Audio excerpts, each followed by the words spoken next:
What's up, people, and welcome to the first and hopefully not only episode of my new series, MEM, which stands for Mildly Entertaining Movies, where I look at movies that aren't bad but aren't good either.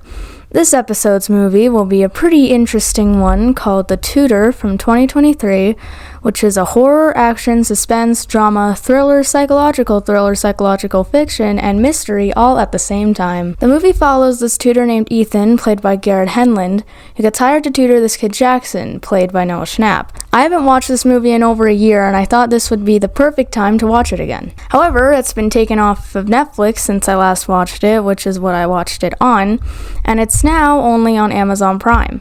I thought you could just watch it through there, but nope, you need to buy it. I'm not gonna pay $4 for this. Except I did. I rented it. But anyway, I did get to watch it.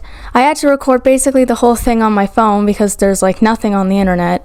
And I had to watch it in my living room, which does not have good lighting for dark scenes, so sorry if it looks like crap. Before we actually watch it, I think I should mention that this movie doesn't have the best ratings in the world, but that's good, because I have to miss Halloween this year because of the teacher strike in my province, and if I can't be happy, nobody can be happy. So we're gonna watch this apparently garbage movie. Let's get started. So the movie starts off with a montage of our main character, Ethan, tutoring some rich kids. There's not really much to any of them, but I do like this guy. Every time that you say ex, it always just reminds me of my ex. After, we meet Victoria Justice's character, Ethan's pregnant girlfriend, Annie. Careful, I'm pregnant. I hate her. I'd explain why now, but we can't have spoilers this early on. Anyway, they're in love. For now. The next day, Ethan gets a call from this Chris guy and gets a tutoring job from a VIP family paying $2,500 a day, so obviously he accepts and goes to the house, and that's where we meet Noah Schnapp's character, Jackson. He's an interesting child. Apparently Ethan was called in because of Jackson's SAT scores or something, even though Jackson doesn't know how he did. Wasn't good. 1100s, 1200s.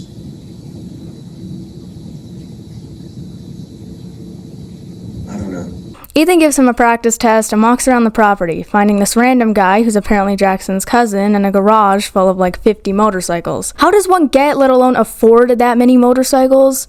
And why would you ever need that many? Whatever, Jackson aces the test, he's really smart I guess, and Ethan goes to see his room where he'll be staying in for the next week. Oh yeah, he's living there for a week. And Annie calls that night to see what's up. Wow. Well, the kid's giving me sort of a strange vibe, he's gotta be on the spectrum or something. Once all the introductions are out of the way, the tutoring can officially begin. The first real session has Ethan trying to find out a bit more about Jackson since they'll be spending a week together, but then Jackson starts being really creepy. What about the baby? Was it planned? How do you know about the baby? He's not supposed to know about that. Ethan asks about his parents, like what his dad does for work, but Jackson says he's not allowed to say. I'm not allowed to say. Which is honestly pretty weird. But I'm sure it's fine. Then Ethan asks about his mom, and Jackson says that they sent her away. The creepy behavior continues later that night.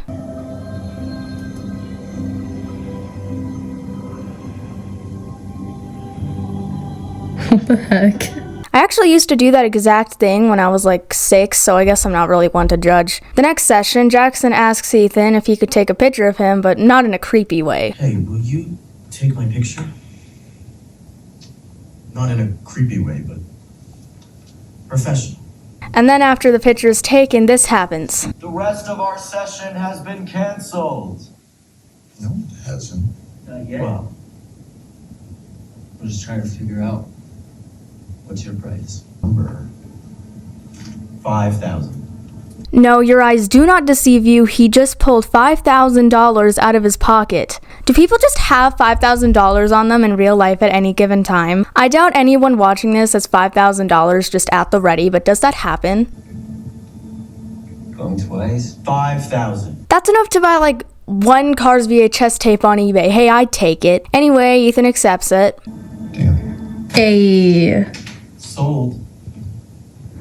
That was easy. I thought you'd make me work for that. What do you mean by work for that? What were you gonna do? Later that night, Jackson comes down to Ethan's room to talk. This scene's actually on YouTube, which is why it looks so good, and I need you guys to watch this because it's just great. We can really only just try our best.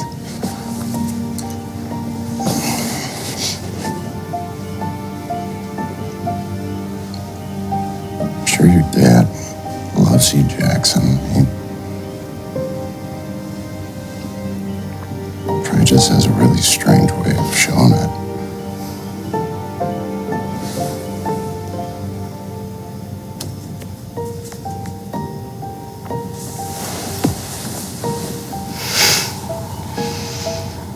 You listen.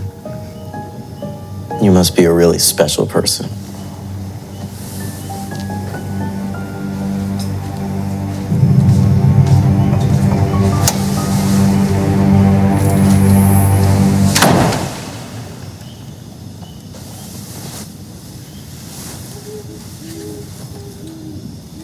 The next morning, Jackson comes back to invite Ethan to dinner so his dad can meet him, but Ethan turns him down. I don't know what you thought it was, but I'm your tutor. I'm not your friend. Okay? Have a good night.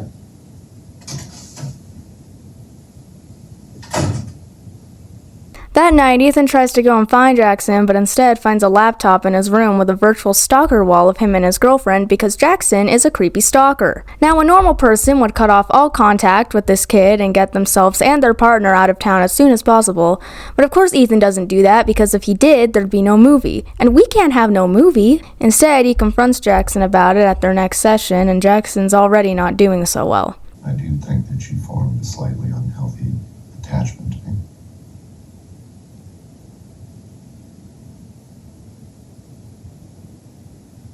I just want to get to know you.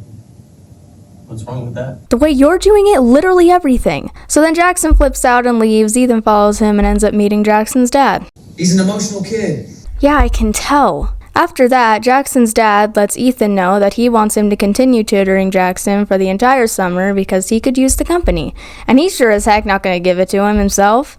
Anyway, Ethan and Annie go out for dinner with some friends where Ethan just starts going off about how Jackson is a psychopath, just in time for Jackson to appear right next to them. Great. Well, it was so nice meeting you. Nice to meet you too. The dinner the dad plans still ends up happening, and Ethan goes but finds no one there. He ends up getting drugged and thrown in a lake and goes home to Annie, who doesn't believe him even though he is literally soaking wet. Yeah, she's kind of stupid. Anyway, Ethan gets fired because Jackson said he abused him and cheated on Annie with these other girls. And obviously Ethan isn't happy about that and goes to confront Jackson about it. I gave you a chance. I'm totally you over now. You stay the away from me. All right? You stay away from my family. You hear me, Jackson, or I'll hurt you. I'll hurt you. Now Ethan's trying to get a job because he has a family he's going to have to support, and that's when Jackson gets beat up in an alleyway. Oh, damn. Oh my god. Not even mugged, just straight up abuse. He isn't a good guy. He's not a good guy. Jackson says Ethan did it, even though he didn't, and Annie makes Ethan open up about his past with Jackson's mom, who, as it turns out, was actually murdered 10 years earlier. Annie kicks him out because she doesn't trust him, and Ethan goes to Jackson's house, which wasn't even his house, breaks in, gets caught, goes to jail. It's really dumb. Then we find out that Jackson's dad has actually been dead for years, and the dad Ethan met at the house was literally a paid actor. So not only is Jackson motherless, he's also fatherless, which explains a lot. Alright guys, we're getting to the climax. Let's do this. So Jackson calls Ethan to his actual house, which is massive, and starts talking about his mom. This was her favorite place, where she felt most at peace. But she already knew that. The heel from her shoe snapped off and lodged right there.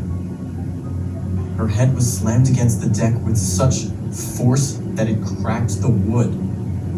The police determined that that was the exact spot that she died. That was the exact spot that she died. English. I don't know, that just sounds kind of... That doesn't sound right to me, I don't know why. He accuses Ethan of killing her and leads him into the house where Gavin comes in and knocks him out with the weakest thing I've ever seen used as a weapon. If that thing really knocked out Ethan for God knows how long, then the Muffin Man really did kill kids with a wooden spoon. Just the facts, people. This next interrogation scene is pretty lengthy and full of exposition, so I'm just going to tell you what happened. Basically, Ethan and Jackson's mom, her name is Rachel by the way, forgot to mention that, had a thing going on 10 years earlier, and they had one more night together at her house on the docks where Ethan killed her. Obviously, Jackson wasn't very happy about that and has spent the last 10 years presumably plotting his revenge, and also just wanting to know why his mom's dead. The autopsy showed she was pregnant. It was gonna be a boy. I wouldn't be alone. This is interesting to me because you have to be like 18 to 22 weeks along in order to know the sex of your baby. And it's not like you're not showing at that time.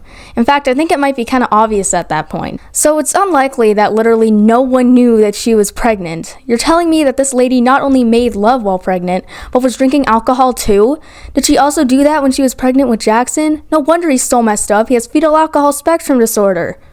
It's a thing, look it up. So all that leads me to believe that Jackson's either lying about his mom being pregnant or Rachel was just a dumbass, like Annie. The whole interrogation was basically just Jackson trying to get Ethan to confess to the murder, which goes well and wrong at the same time. Ethan does confess to being with Rachel the night she died, but says that he wasn't there for her death, which is obviously a lie, so Jackson pulls out his mom's diary and starts reading it aloud. And let me tell you, Rachel did not hold back, like holy crap. Anyway, Ethan snaps and after just barely missing Jackson, kills Gavin with his own weapon. Earlier in the movie, Jackson said that because he was an only child, Gavin was like a brother to him. Who is that guy? He's my cousin.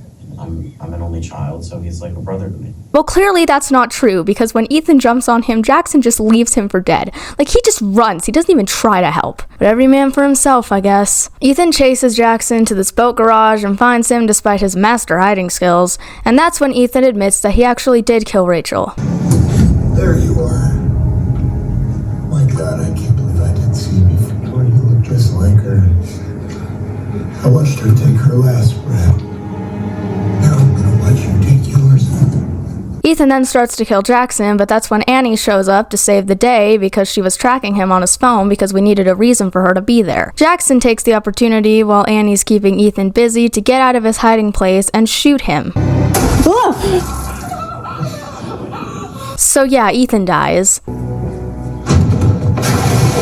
Jackson and Annie have a moment together, and Ethan's monologue from the beginning of the movie about connection with the students is played out in full. The end. Oh my god! Well, that was psychologically thrilling. Was it a good movie? Well, it wasn't bad, but it wasn't amazing either. It was just, For a movie rated R, it was actually pretty tame. Not a lot of weird stuff, not much violence, kind of just a bunch of swearing. I've definitely seen worse. One of the genres listed was suspense, and to their credit, it does have suspense. The scene where Ethan is waiting for Jackson to get to the dinner, where he's kind of just walking around, messing with stuff, just trying to keep himself busy, is an actually pretty alright example of suspense. I know a lot of people might think it's boring or unnecessary, but that's just what suspense is. It reminded me of The Open Window, which is a short suspense story by Saki, if you know him. In an older version of the film adaptation, the main guy, Mr. Nuttall, is waiting for this girl to show up in his house. And while he's waiting, he's walking around the room, sitting down, standing up, there's tense music playing, nothing's really happening, but it's all building up to the girl finally arriving. I guess in the Tutor's case, it only really builds up to Ethan eating a strawberry and getting drugged. But the point of suspense is to build excitement for what's about to happen in the reader or watcher. And you don't really know when it will happen. So they get points for actually putting a suspense scene in. What about horror? I mean, it's Halloween, so it should at least have some horror. I mean, the chase scene towards the end did kind of remind me of The Shining a little bit, but only a little bit. So half a point, I guess. Was the ending good? A good ending is supposed to wrap up the story nicely and make you feel satisfied. I didn't really find myself feeling any particular way towards the ending. I mean, it's certainly an ending, but I still kind of want to know what happened to the two surviving characters after everything with Jackson got cleared up. Also, did they just not mention to the first responders that Jackson was the one who killed Ethan? I don't see him in any restraint, so I guess not. Was the acting good? I think the actors worked really well with what they had. There were some weak moments, but I think overall everyone did a good job, even Annie. Are the characters likable? Not really. All the characters in this movie are either stupid, crazy or serve little to no real purpose. Justice for Gavin, though. He definitely got screwed over big time. Something I find kind of funny to think about is, what if Jackson was wrong? I assume he figured out that it was Ethan who killed his mom because of what she wrote in her diary, but what if Jackson had gotten the wrong guy? What if Ethan really did have nothing to do with her death and Jackson just ruined the life of this poor innocent man? The Tutor isn't a movie I'd watch because it's a genuinely good and enjoyable movie. It's a movie I'd watch if there was really nothing else I wanted to watch, but I still needed to watch something. On account of all that, and based on my general enjoyment of the movie, I'd rate it a solid 5 out of 10. It was okay. Thank you for watching the first episode of MEM. Hopefully I can find another movie to do this with, because this was actually really fun. I hope you stick around to see more stuff. I have another video planned for next month, like around the same time, like second to last, like either the second to last week or the last week. It's gonna come out, so I'm not gonna tell you what it's about yet, but I'm sure hopefully you'll like it. Anyway, yeah, thanks for watching. Bye. There are no words to express the pain that I feel right now.